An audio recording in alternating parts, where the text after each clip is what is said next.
Me and a friend were talking about 0 day.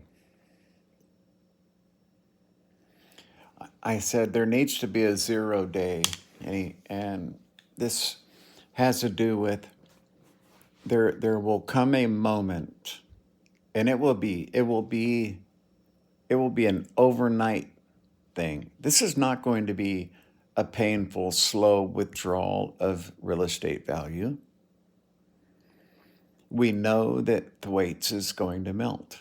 We know that it's going to melt. We know now that we've passed that tipping point. The front of the ice sheet is no longer on a grounded position. It's moving up and down like this, thousands of square miles, sucking in warm water, melting even more. That's going to collapse just the way Larsen A, Larsen B, Larsen C now is forming the same long cracks, okay? It's inevitable. It's going to happen. It's 11 degrees warmer than normal in the Antarctic. It's warming more than anywhere else in the world. And it's an acceleration effect. I've talked about it for 15 years. You guys have listened to me talk about the acceleration effect of climate change. They don't take into account methane. Methane has become, you have gigantic holes being blown in the tundra by powerful methane volcanoes, gas volcanoes blowing giant holes in the tundra. There's so much of that shit. And it's just getting started. It's not taken into account for greenhouse gas warming of the atmosphere. There's an acceleration effect. It's been happening for a long time. And I can tell you that when I'm thinking at the most 25 years, there'll be a shift. It'll be fast. It'll be decisive. It'll be by those people who are thinking ahead another 20 years, because property value. So Thwaites, we're talking 9 feet.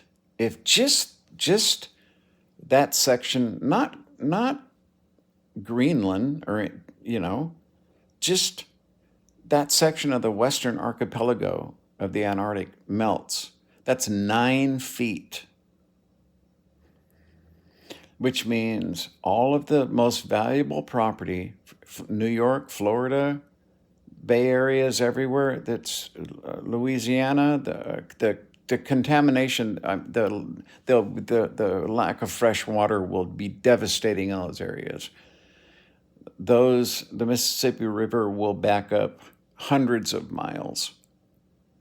It'll be devastating. And see, there's going to be a seismic shift when people are going to understand, okay, things are not as they were. They're not going to be as they were. Now mitigation is too late. It's going to be like a switch. And people that own property in Florida that's only 2 or 3 feet above high tide, they already have flooding now, right? From the tunnel, from the cave system, it's so porous. They have sunny day flooding. What's going to happen with 9 feet of water where you live? So New York is going to have to live behind a dike. Do you know what that means when it rains? That means you're a catch basin. And that water now needs to be pumped back over a dike into the ocean.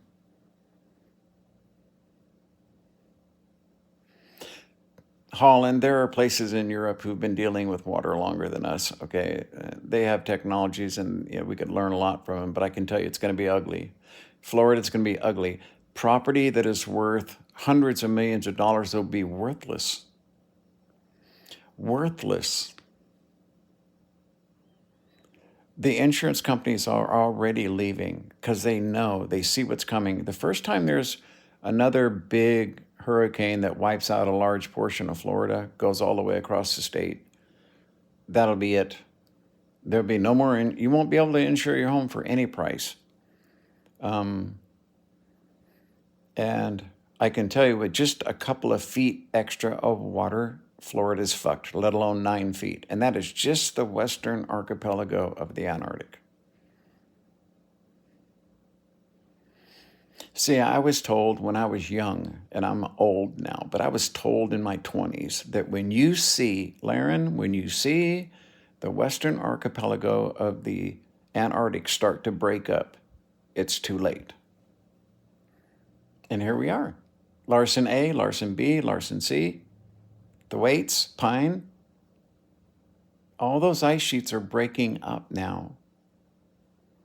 They're not grounded. Without that grounded state, they're floating and they break up and they crack and they, it's an accelerating effect. And there's going to be a day, a 0 day, when all the investors all of a sudden decide to pull the trigger and get out of the market.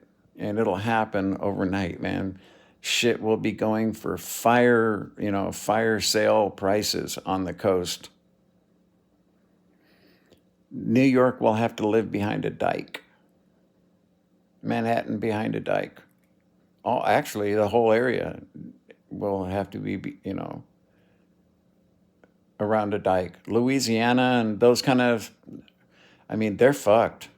They're fucked. All of their, they're already having freshwater problems now from saltwater intrusion. Can you imagine having another 9 feet of ocean pushing upriver? Wow. It's going to be bad. The Bay Area. 20 years ago, when I first started doing videos, one of the ones I talked about was a dam across where the Golden Gate is, and I got laughed at. People told me I was crazy. This is before climate change. I was studying it for many years before that, but it wasn't mainstream. Man, I just got laughed laughed at big time, you know what I mean? Because I said, one of these days we're going to have a gate there that is going to be a high tide gate so that it'll float and it's going to keep this, keep the bay from flooding. We're going to have something there. And people thought I was crazy, but now without that, Albany, Berkeley, all of the refineries all the way up through Sacramento. Sacramento will be underwater.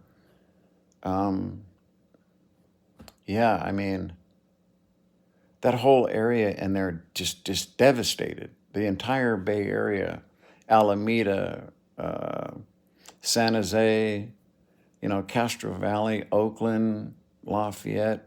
No, Lafayette, maybe not, but because that's on the other side of the hills. But anything on this side of the Berkeley Hills, all the way around the bay, will just be underwater.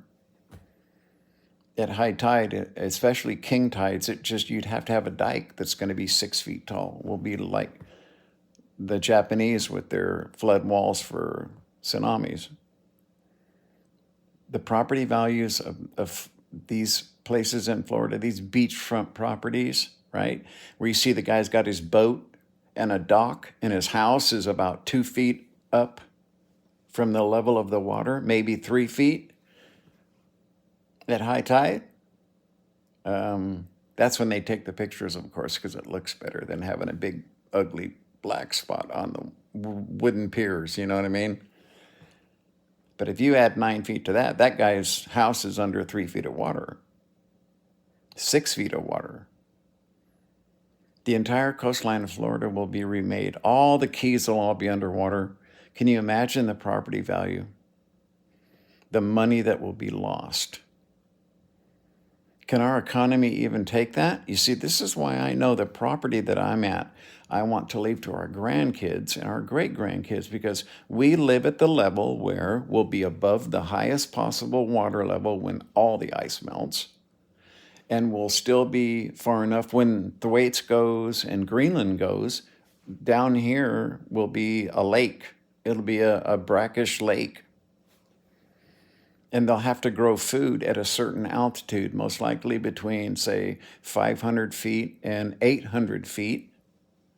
That'll become very valuable property. You'll see buildings growing food. There'll be skyscrapers growing food. That's what they'll be. The entire Sacramento, San Joaquin Valley will fill up with water. Just like it was at one time. It'll just be a fucking lake. It's crazy. It really is.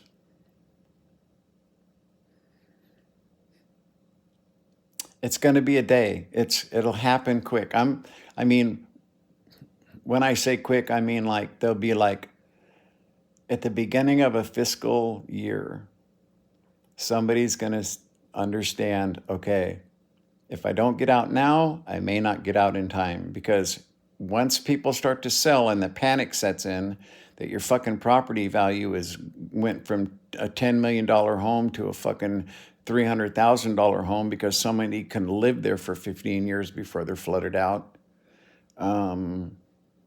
Yeah, you don't want to be left out. Fear of missing out has driven a lot of fucking action in the market, I can tell you. And I'm thinking it's going to happen just like that. There'll be a few sales, and then people will go, "Why did they do that? What's this?" And then people will start putting two and two together, and this guy will sell, and this guy will sell, and the prices will start to fucking plummet like tulip bulbs. And it'll happen all over the United States.